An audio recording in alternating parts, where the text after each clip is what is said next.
አሰላሙ አለይኩም ወራህመቱላሂ ወበረካቱ። እንዲሁም ክርስቲያን ወገኖቼ ሰላም እንዴት ናችሁ? ሰላም ናችሁ ወይ? እኔ ጋር አልሐምዱሊላህ። ዛሬ ብርቱካን ጁስ እየሰራሁኝ እገኛለሁ ማለት ነው።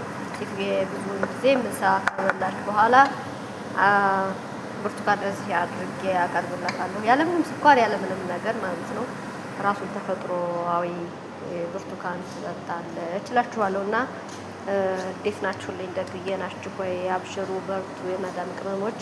ኢንሻአላህ መልካሙን ሁሉ አላህ እንዲወፍቀን በዱዓ እንዲሁም ደግሞ ላይክ፣ ሼር፣ ሰብስክራይብ በመደራረግም እንበረታታላችኋለሁኝ።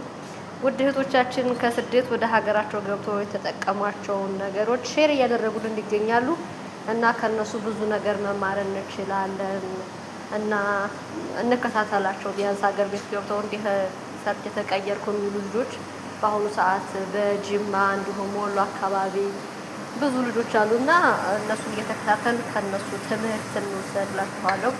ሳሙና እንዴት እንደሚሰራ እህታችን ሰዓዳን ሰብስክራይብ አድርጋችሁ ብትከታተሏት ብዙ ነገር ታስተምረናለች። እኔም እዚሁ ማዳም ኩሽና ሆኜ የእርድ ሳሙና ሰርቼ ተሳክቶልኛል ማለት ነው።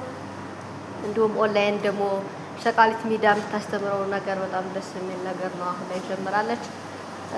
እንከታተላቸውና ከነሱ ቢያንስ ህይወትን ቀለል እንድናደርግ ብዙ ነገር ያሳዩናል እና በቃ ሌላ ነገር ላይ ጊዜያችንን ከምናባክን ለህይወታችን የሚጠቅመን ነገር ላይ ብናተኩር ደስ ይላል እላችኋለሁ። እና እኔም እንደነገርኳችሁ የእርድ ሳሙና ሞክሬ ነበር። እኔ እየገዛሁ ነበር የምጠቀመው እና እሷ ባሳየችው መሰረት ሰርቼው ማሻአላህ ምርጥ ነው የሆነው እላችኋለሁ።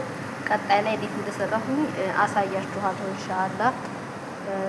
እና በርቱ በቃ ለምንም ነገር እጅ አትስጡ፣ ተስፋ አትቁረጡ።